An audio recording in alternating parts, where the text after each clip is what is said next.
à tous, bienvenue sur la chaîne Esprit Newgen. Donc je suis Seb, le créateur de cette chaîne là. Donc là aujourd'hui je vais répondre un peu à la foire aux questions qu'on avait posée. Ah, ça sonne. Donc c'est une petite foire aux questions que j'ai laissée sur la page Facebook, et histoire de un peu mieux nous connaître. Donc là je vais répondre, je vais répondre petit à petit en fait. Je vais faire plusieurs vidéos que je collerai pour répondre petit à petit aux questions. Donc bon là j'ai pas de tête les questions, mais là je sais que la première c'était comment on s'est rencontrés tous les trois. Donc vous savez, je fais ça, voilà, j'improvise. Vous savez, sur Esprit Newgen, hop, on a, hop, décidément, on est trois. Donc il y a Jérôme, il y a moi et il y a Luc. Donc moi Sébastien je m'appelle. Donc j'habite à côté de Marseille. Après il y a Jérôme qui habite à côté de Pau et Luc le Belge. Donc comment on s'est rencontrés? Donc j'ai créé la chaîne il y a de ça, quoi, ça fait un an et 2 mois que j'ai commencé. Les premiers tests c'était en janvier 2016. Le premier test vers le 15 janvier 2016. Je sais plus quel téléphone c'était. Et du coup j'ai commencé tout seul, j'ai créé la chaîne, le blog. Bon c'était vraiment de l'amateurisme au début, c'était vraiment un délire, c'était pour tester, il n'y avait rien de sérieux.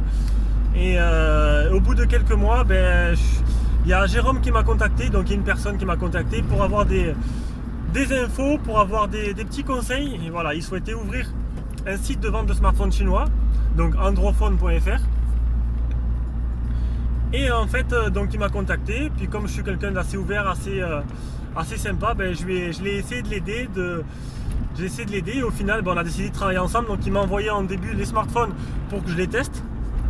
Et au bout d'un moment, quand il s'est rendu compte que c'était assez compliqué dans ce marché assez fermé de smartphones chinois, je lui ai proposé de faire des tests avec moi. Et donc il s'est lancé dans les tests, il a laissé tomber ce site. Et voilà, donc on s'appelle tous les jours, on est devenus vachement proches, vachement potes. Et voilà, on s'entend bien et c'est le principal. Et pour le troisième, Luc, donc si je me rappelle bien, hop, il m'avait contacté parce que il était tombé sur mes vidéos. Bon, il aimait bien les smartphones, il était tombé sur ma chaîne. Et en fait, il m'avait dit voilà, franchement, j'aime bien ce que tu fais. Tu m'as donné envie. Comment tu fais? T'as pas des conseils et tout? J'aimerais bien me lancer là-dedans. Donc en fait, ce qui s'est passé, c'est que je lui ai dit écoute, moi je te propose, voilà, on est 2 testeurs. Pourquoi pas avoir une 3e testeur sur la chaîne? Ça me dérange pas. Moi, je suis pas là pour l'argent. YouTube, ils vont pas me rendre riche. J'ai mon travail. Voilà, je rentre du travail à ce moment. Donc du coup je me suis dit allez, pourquoi pas, je te propose ta chance, je te laisse ta chance si tu veux tester ça. Donc il m'a dit ok, je te recontacte. Quelques semaines après, il me recontacte en me disant qu'il a créé sa chaîne et qu'il aimerait bien que j'aille faire un tour. Donc j'ai vu un peu ce qu'il avait fait. Et en fait je lui ai proposé de venir, voilà, l'offre était toujours bonne, je lui ai proposé de venir travailler avec nous et de faire des vidéos avec nous. Et depuis on se lâche plus quoi. Tous les trois, on est bien proches. On a créé un groupe Messenger où on discute entre nous tous les jours et c'est vachement sympa. Voilà d'où on s'est rencontrés tous les trois. On se connaissait pas. Et voilà, donc la belle aventure part de là. Donc voilà pour la question, comment on s'est rencontrés. Allez, je vais répondre à la deuxième question qui était comment je suis venu à faire des tests de smartphone. Comme beaucoup d'entre vous, voilà, je suis tombé très tôt dans les smartphones chinois. Alors pour vous dire honnêtement, ça a dû commencer il y a peut-être 3, 4, 5 ans, même plus. Ah non, attendez, je réfléchis. Mais non, ça remonte. Voilà, franchement, je sais plus exactement le nombre d'années. Mais en fait, le premier quad-core chinois, voilà. Ça coïncide la sortie du premier quad-core chinois. Il y a les dual-core chinois, où là, non, j'ai pas pris. Et après, le premier quad-core, je me rappelle, je sais plus, j'avais acheté sur Hong Kong Geek 140 ou 150 € un smartphone. Et j'avais été impressionné, quoi. C'était, à l'époque, c'était la révolution, quoi. Quand je connaissais ça, quand vous voyez qu'en France, il y a un téléphone, un quad-core, c'était 350 €. Là-bas, pour 140 €, j'avais un truc. Et franchement, j'étais super content, quoi. Je me rappelle, il y avait les Oppo. Avant Oppo, c'était la loi, quoi. Oppo, c'était le top du top. Et depuis, ils ont coulé. Donc du coup, voilà, j'ai commencé très tôt. Et si j'avais su, j'aurais dû commencer très tôt les tests aussi. J'aurais été déjà devant et j'aurais été le grand Manitou du net, de YouTube. Mais bon, c'est pas grave, mieux vaut tard que jamais. Donc pour la petite histoire, je me suis mis à faire mes premières vidéos, je sais pas, sur un coup de tête. En fait, j'étais abonné, je suivais Chine Android. Il n'y avait que Chine Android avant. GLG, il a commencé à partir un peu dans ses délires WTS et tout, ces trucs caméra espion, c'est du n'importe quoi. Du coup, j'ai regardé Chill Android, j'aimais bien ce qu'il faisait. Donc j'ai ouvert ma chaîne pour me donner un peu une passion, quoi, pour avoir un truc qui me plaît dans la vie. Et ça a commencé comme ça. Et pour la petite histoire, 3 mois après avoir ouvert ma chaîne, j'ai contacté Chill Android lui-même pour lui laisser un message, pour lui dire voilà, j'ai créé une chaîne et tout, mais voilà, j'avais plus la motivation en fait. Au début, quand on commence une chaîne YouTube, vu qu'on n'a pas beaucoup d'abonnés, que ça monte doucement, on perd vite la motivation et on a envie de tout laisser tomber. Du coup, j'ai proposé mes services à Chill Android, qui m'avait gentiment recalé en me disant qu'il avait déjà quelqu'un et que ça l'intéressait pas. Et merci Chill Android de m'avoir recalé, parce que maintenant je fais ma propre histoire et ça marche plutôt bien. Voilà d'où j'en suis venu à faire ma chaîne et à créer tout ça. Voilà, allez, on passera à la 3e question plus tard.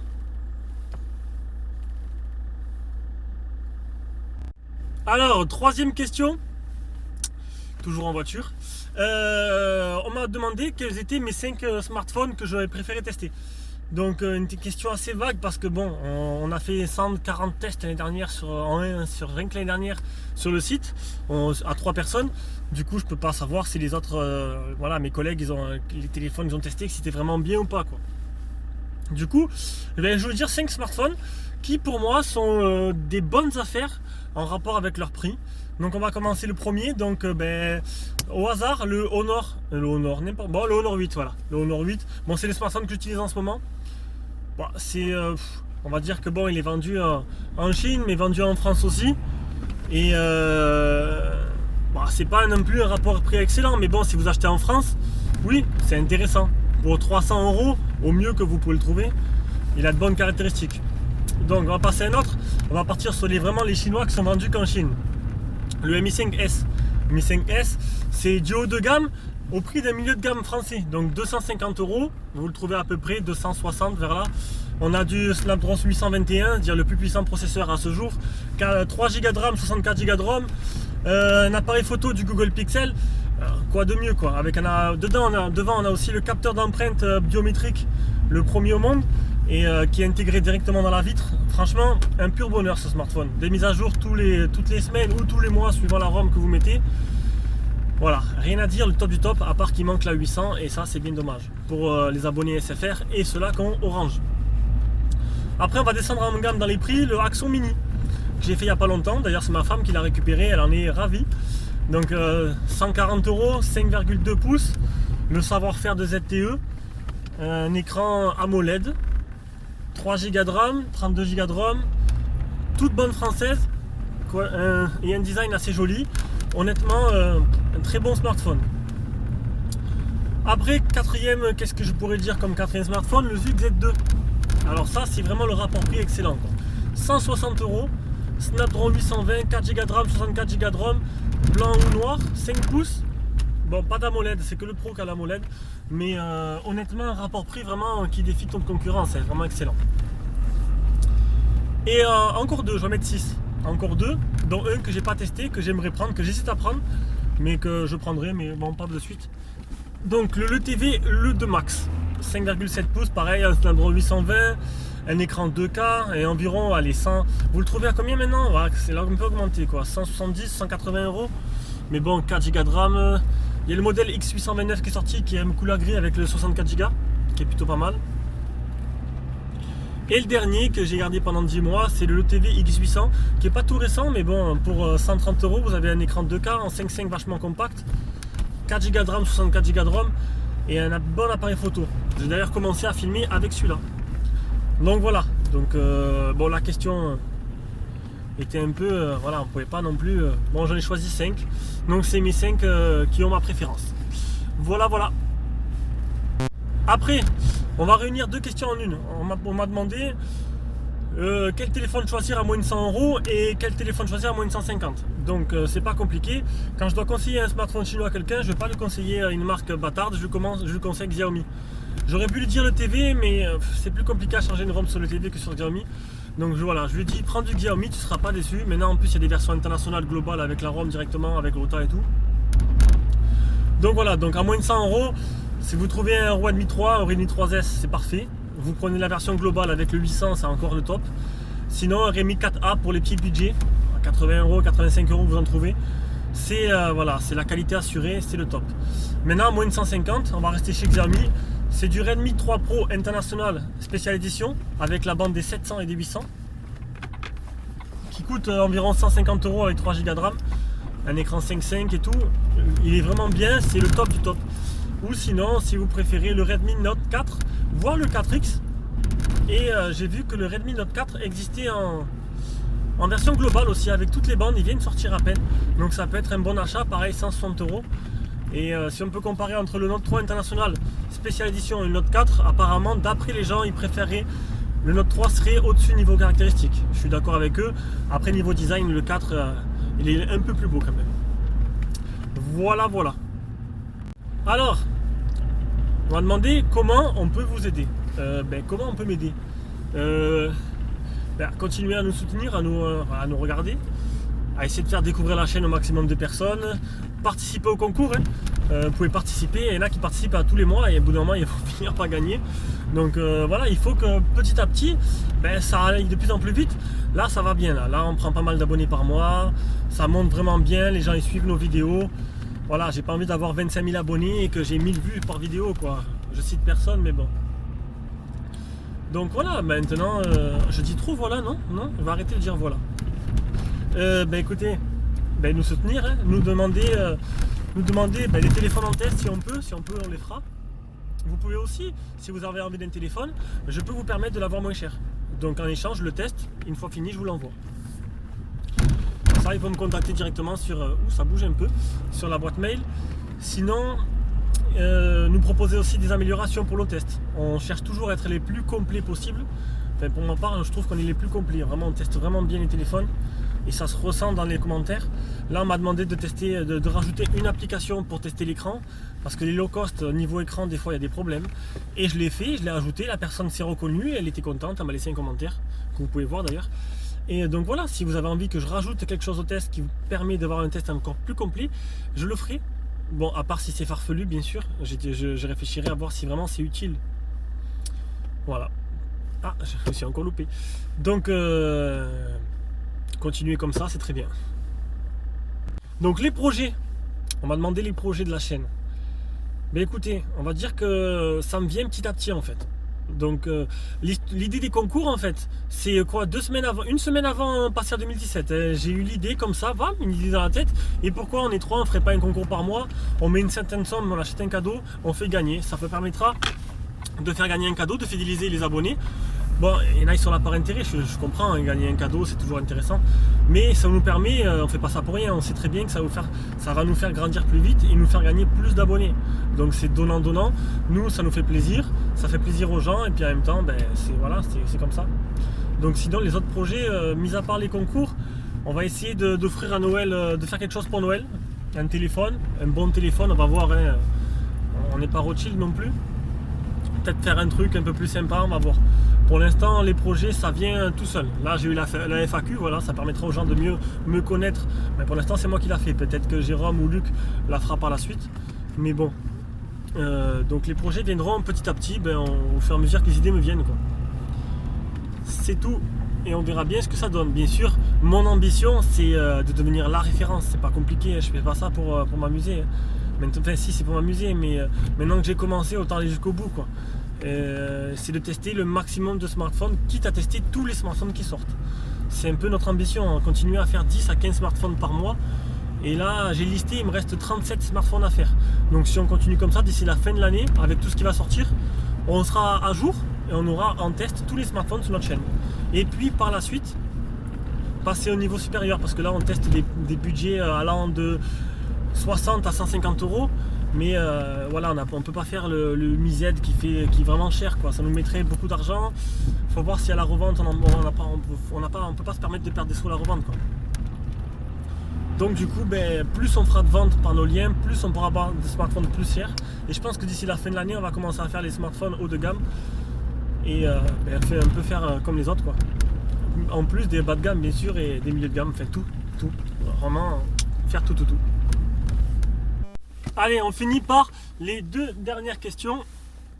Donc, On m'a demandé si Xiaomi pourrait un jour concurrencer Samsung et Apple. Petit rappel des faits, il n'y a pas si longtemps que ça, l'année dernière, en début d'année je crois, Xiaomi, c'est Xiaomi, hein. Xiaomi était 3e constructeur mondial de vente de smartphones. Premier, je vous le rappelle, c'est Samsung, 2e Apple, Xiaomi était 3e. Bon, depuis ils ont perdu leur place, ils sont je crois 5 ou 6e. Mais voilà, 3e en ne vendant que dans les pays asiatiques et dans certains pays, c'est énorme. Vous imaginez que si Xiaomi s'ouvre au monde, le nombre de personnes qui vont toucher, les nombres de personnes qui vont acheter Xiaomi. Donc ça pourrait, oui, je pense pour moi, ça pourrait devenir les numéro 1 futurs le jour où ils auront décidé de se lancer en Europe et dans tous les pays du monde. Parce que bon, être 3e en vendant juste dans 20, peut-être 10 ou 15% du monde, c'est déjà énorme quoi. Mais bon, après, bien sûr, un Mi 5S qui coûte 250 € en Chine, quand il arrive en Europe, il prend pas mal de prix. Il augmente pas mal. Donc ce ne sera pas le même prix. Moi, je continuerai à acheter en Chine directement parce que c'est le plus avantageux. Et voilà. Bon, après, ça pourrait, je sais pas. Les Chinois, les Français, les Européens connaissent pas tous Xiaomi. Mais bon, pourquoi pas. Et deuxième question, la course à la puissance, est-ce que c'est vraiment utile? Mais je vais répondre personnellement. Hein. Pour moi, il y a sur 100% des gens qui achètent un smartphone, seulement 10% l'utilisent vraiment à fond pour la VR, entre autres, parce que maintenant c'est surtout pour ça qu'ils sont aussi puissants. Et le reste du temps, les gens achètent surtout pour le design ou la renommée quoi. Quand je vois les gens autour de moi qui mettent des prix ahurissants dans d'un S7, S7 Edge et qui envoient des textos et ils vont juste sur Chrome avec et sur internet et vont sur Snapchat, ça me fait bien rire en fait. Ça me fait bien rire et quand on leur parle de smartphone chinois, généralement smartphone chinois c'est associé à qualité pourrie. Et bon, quand ils voient un peu les smartphones que je leur montre à chaque fois, ils restent un peu sur le cul et ils y croient pas trop quoi. Ils disent c'est pas possible, à ce prix là c'est pas possible que ça marche bien. Donc oui, la course à la puissance pour moi c'est vraiment inutile. Vous me donnez demain à n'importe qui, vous donnez autre que Xiaomi, on va dire un Mi Super. Voilà, un Mi Super qui est un smartphone milieu de gamme qui coûte environ 130-140 € à l'heure actuelle, avec 4 Go de RAM et tout. La personne elle fait autant de choses qu'avec son S7. Bon, bien sûr les photos seront moins bonnes, il ira peut-être un peu moins rapidement, il sera un peu moins fluide, mais ce sera déjà très très bien quoi. Donc pour moi la course à la puissance c'est pas pour moi en tout cas, hein. Ça m'intéresse pas du tout. D'ailleurs regardez, bon là j'ai un Honor 8, mais je suis en train de réfléchir à repartir sur le Redmi Note 4 version globale avec toutes les bandes. Parce que j'adore Xiaomi, j'adore leur écosystème et que ça me suffit quoi. Un Redmi Note 4, même un Redmi 3 à 100 € me suffirait largement. Hein. Je pense que minimum il faudrait 3 Go de RAM pour faire bien tourner une ROM lourde comme Xiaomi ou comme les autres. Donc 3 Go de RAM minimum. Un processeur avec un 60 000 d'Antutu marcherait très bien. Vous prenez, je sais plus c'est le G3 je crois, le G3 elle avait le 801. Vous prenez un Snapdragon 801, c'était au top de la fluidité quoi. Même à l'heure actuelle, vous me donnez un 801, un Zug Z1, c'est super fluide, pourtant c'est un 801. Et ça tourne très bien, ça a 60 000 Antutu et pourtant ça tourne très bien. Pourquoi avoir 170 000? Pourquoi avoir le dernier processeur? Je vois pas la différence. Mis à part pour la VR, je vois pas l'intérêt d'avoir une bombe de puissance dans les mains. Voilà, donc la FAQ est terminée. Tout a été tourné dans la voiture, pas de trucage. Donc, je sais même pas si c'est légal d'ailleurs, si j'ai le droit de faire ça. Donc là, je suis à l'arrêt. Donc voilà, la FAQ est terminée. J'espère que ça vous a plu, à mieux nous connaître. Et si ça marche bien, si j'ai d'autres questions, je continuerai à faire ça chaque mois. Allez, bisous à tous. À la prochaine.